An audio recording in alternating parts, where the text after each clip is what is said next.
पराभव झाला, तो पराभव मी स्वीकारला. ईव्हीएमला सगळ्याच महाराष्ट्रातल्या आमदारांनी पैसे भरले, परंतु मी एकही रुपया भरला नाही, की मी कुठे अपीलही केलं नाही. कारण तो पराभव आपला झालाय, तो पराभव आपण स्वीकारला पाहिजे आणि त्यामुळे आपण कागद सांगता कामा नये. दोषिता वै सिकंदर या भूमिकेतून आपण काम केलं पाहिजे. त्यामुळे आता झालेल्या पराभवाबद्दल आपण बोलायचं नाही, कोणाला दोष द्यायचं नाही, तर आपल्याला पुढे काम करायचं आहे. आणि पुन्हा एकदा मी लोकांचा आमदार असेल किंवा मला आमदार म्हणा असं मला कधी म्हणणं नव्हतं. आणि म्हणून आपण सांगितल्याप्रमाणे की माझ्या पहिल्याच दिवशी माझ्या गणपती ऑफिसच्या बोर्डावर आमदारचा फोटो काढला, माझ्या गाडीवरचा काढला. आणि त्यामुळे तुम्हाला एक कल्पनिक सगळ्यांना विनंती आहे की मला आता कोणी वैभव नाईक म्हणून हात करा, नाईक साहेब म्हणून हात करा, साहेब म्हणून हात करा, परंतु आता मी आमदार नाही, त्यामुळे मला आमदार म्हणून कोणी हात करू नका. पुन्हा आपण एका ताकदीने निवडून येऊ, तेव्हा मात्र आपण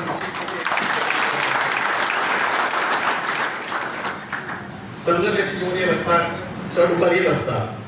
आणि आपण काय आपल्या नावावर टिळा लावून आणलं नाही की हे पद मलाच आयुष्यभर मिळालं पाहिजे, असं पण नसतं. आज अनेक लोक सांगतील मी सेक्रेटरी ट्रेड सुद्धा आहे आणि माझं म्हणणं मी आपल्याच्या पत्राद्वारे आपल्या सगळ्यांकडे पोहोचवलं आहे. माझं काय म्हणणं आहे ते गेले 2 दिवस आपण सगळ्यांनी वाचलेलं आहे. त्यामुळे माझं म्हणणं काय वेगळं त्याच्यापेक्षा असू शकत नाही.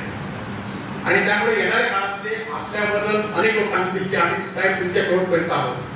काही लोक शेवटपर्यंत थांबतील, काही लोक गळतील, हे तुला आम्हाला माहिती आहे. काही लोकांची कारणं सुटतील, परंतु जे असतील त्या शेवटच्या माणसांपर्यंत आपण शेवटचा माणूस जोपर्यंत आपल्यावर आहे तोपर्यंत आपण काम करायचं असा निश्चय या ठिकाणी मी केला आहे. आणि तो लोकशाहीमध्ये एखाद्या कार्यकर्त्याच्या विरोधात आपल्या विरोधात काम केलं म्हणून कोणाला त्रास देईल तर त्याच्यावर आम्ही रस्त्यावर सुद्धा उतरण्यास कमी पडणार नाही. असाल की या मतदारसंघातील सरकारी अधिकारी कर्मचारी यांनी पण लक्षात घेतलं पाहिजे की या मतदारसंघातील 72,000 लोक माझ्या पाठीशी आहेत. आणि या 72,000 लोक आज तुमच्यासारखे हजारो लोक आज पराभव जाऊन सुद्धा माझ्या पाठीशी आहेत. आणि त्यामुळे ती ताकद माझी रस्त्यावरची ताकद ती आहे. आणि जर कोणी कोणाला उगाच त्रास देण्याचा प्रयत्न केला तर निश्चितपणे ही ताकद आपण रस्त्यावर उतरून त्याला न्याय दिल्याशिवाय स्वस्त असणार एवढंच. एखादा जे तिथून आले त्यांनी चांगलं काम करावं, बहिणींना अजून 1500 ते 2100 रुपये द्यावे, 2100 ते बंद झाले तर मात्र आपल्याला रस्त्यावर उतरावं. अनेक योजना आहेत की त्या योजना अस्तित्वात येणारच नाही, परंतु त्यांचा मार्ग या ठिकाणी आपल्याला द्या.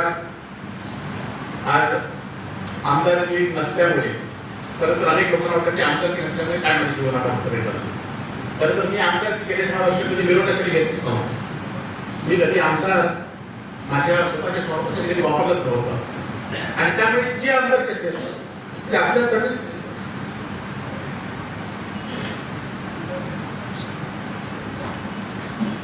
वापरली आणि जास्त सुद्धा वापरलं.